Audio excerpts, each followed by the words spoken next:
Hi guys, I'm Deaner Melhorn, and today I've got two things for you. The first is going to be a little giveaway, but first you got to answer a trivia question.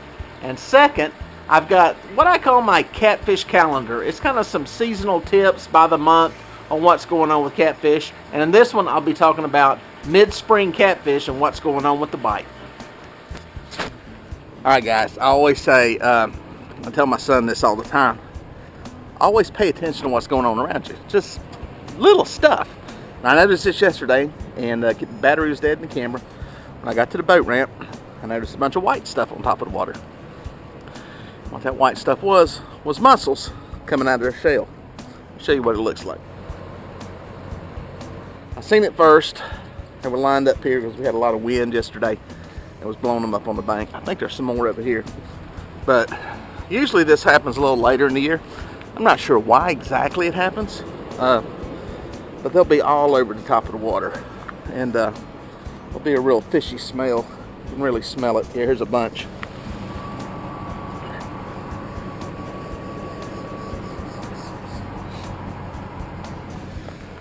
Now, the reason I bring that up is because typically when those things start floating everywhere, the catfish bite dies. Probably because they're feeding on them, because they're all out there popping loose. I don't know why it happens. I'm going to reach out to a buddy of mine that's a biologist and find out what he knows about it, and maybe put something up and see if we can get some answers to it. But it happens every year. I see it happen every year. Usually you see them out on top of the water, and they look like cotton balls. On a calm day when you're out there, it look like cotton balls floating on top of the water. But they're mussels. Their shells are popping open and they're releasing for some reason. I don't know if that's a spawning deal or something with the water. Water temperature's not high. It's only about 72 degrees. So anyway, get an answer and let everybody know. If you know, comment down in the comment section below. Let us know what you know, what your theory is on it.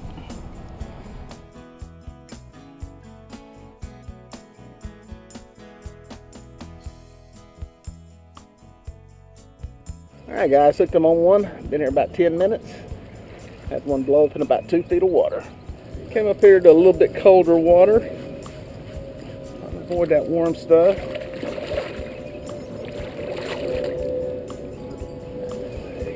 Nice one. I'm going to boga grip.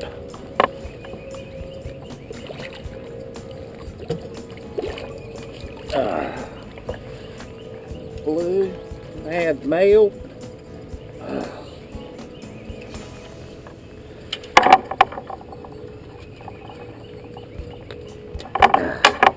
Good.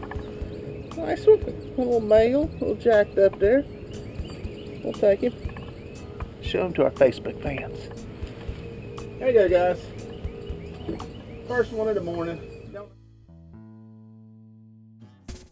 Alright, some of y'all may know I'm a numbers geek when it comes to fishing. I track a lot of information in my fishing log. I've been doing it for many years.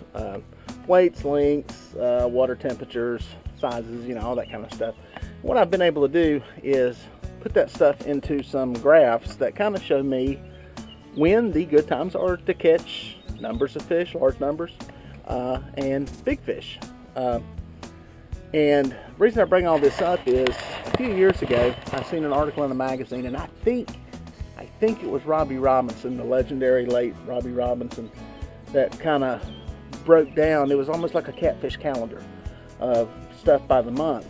And that's kind of what I want to do today, is just kind of go over not the entire year, but right now the season that we're in. And now I'm in the southeast, I'm in the Carolinas, but I think a lot of this stuff translates and maybe a few weeks behind in other places or ahead, just depending on where you're at. But we're basically mid-spring right now. And what happens is, if you watch any of my videos the past few weeks, since late April, or since late March through, you know, mid-April, late April, been catching good fish, lots of fish, big fish, and bites been great. That's the early spring. That bite is usually phenomenal. You'll have ups and downs as you do any time, but it's a consistently you can expect to catch good fish early spring. Water temperatures are climbing, you know, up into the 60s, into the lower 70s, depending on where you're at. But once they hit that 60-degree mark, a lot of life starts happening. 70, it really turns on. So that early spring, that's the time to be out fishing. It's the time to catch a lot of fish. But we're getting into the mid-range. Depending on what happens this time of year with the weather and the temperatures, this is when things can start to slow. And what's going to happen here in a few weeks, and it can happen quickly, is we're going to be out here hitting all these spots where we've been catching all these fish. And all of a sudden they're going to be gone. We're not going to be catching them. And that's really when the fish are starting to lock up into their spawning stuff. So that's, you know, don't feel like the Lone Ranger. You've seen all these people catching fish and you've been working and you finally get some time off in, you know, the first part of May, mid-May, and you go fishing, you can't catch a thing. Trust me, it's going to be bad everywhere, and that's just inevitable. Now, there will be pockets in any lake, river, reservoir to where fish are not spawning yet. It's not like a switch and every one of them does it at the same time. It varies depending on where you're at in the reservoir. Obviously, you can find colder water. You can, you know, catch fish there probably easier than you can where it's, you know, warmer water. Also, if you've got an area of the lake, say a hot water discharge, that is, you know, 5 to 10 degrees warmer than the rest of the lake, that spawning may happen in mid-May, and you may go back to good fishing by June. So you may want to be fishing those hot water areas. You know, that may work for you sooner than some of the other stuff. So play around, hop around. Don't feel like it's only you. Don't feel like you can't catch fish. That's just normal. Like I said, it's different on every part of the lake. And, you know, it's not all going to happen at one time. But generally speaking, by mid-May, 1st of June, it's going to be pretty much bad everywhere. The fishing's going to slow considerably. Now, what'll happen is it'll be hard to catch big blues.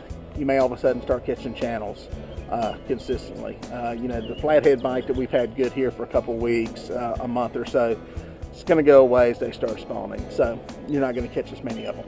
But, you know, by, you know, mid-June or so, it'll start to pick back up. So that's just a little advice tip I want to give you, so you don't feel like you're out there beating your head into the wall and you're the only one not catching fish.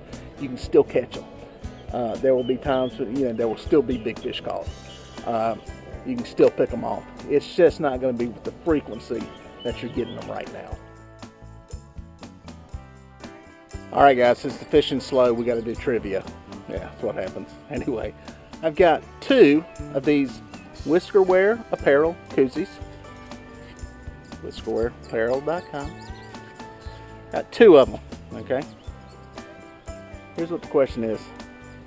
My favorite band, Sonny Ledfurd. A lot of you hadn't heard of them, but you can do some Googling. They got a song and a video out called A Place to Stay. Black and white video. You can find it all over the internet.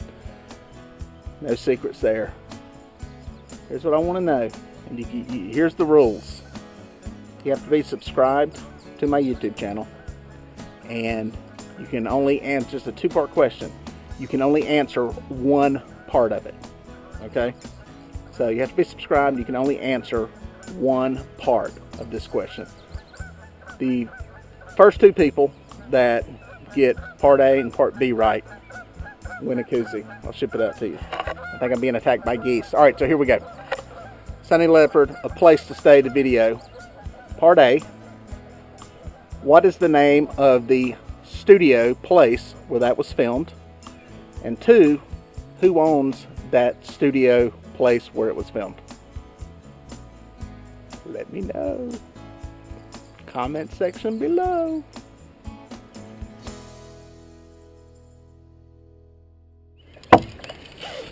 I've been doing Facebook Live here for a few minutes. Fishing's been bad. Got like 3 fish. And then this happens. It's going to be a decent one. We'll see. Maybe the catfish don't like Facebook. I don't know if I need the net, but I've caught so few fish.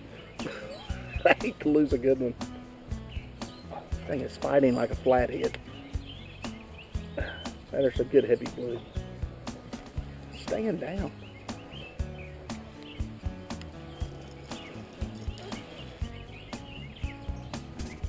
It's weird. Feels heavy, but it doesn't feel super heavy. It just feels like a feisty male. Monster flathead. Oh gosh, oh gosh. Barely hooked, barely hooked, barely hooked, barely hooked, barely hooked. Oh gosh. He got turned and went back down. He's not hooked really good.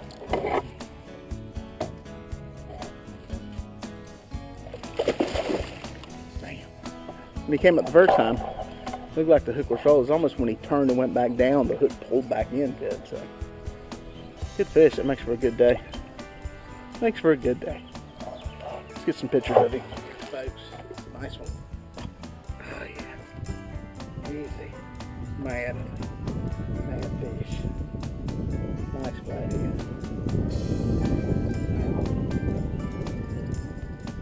A little bloody in that mouth.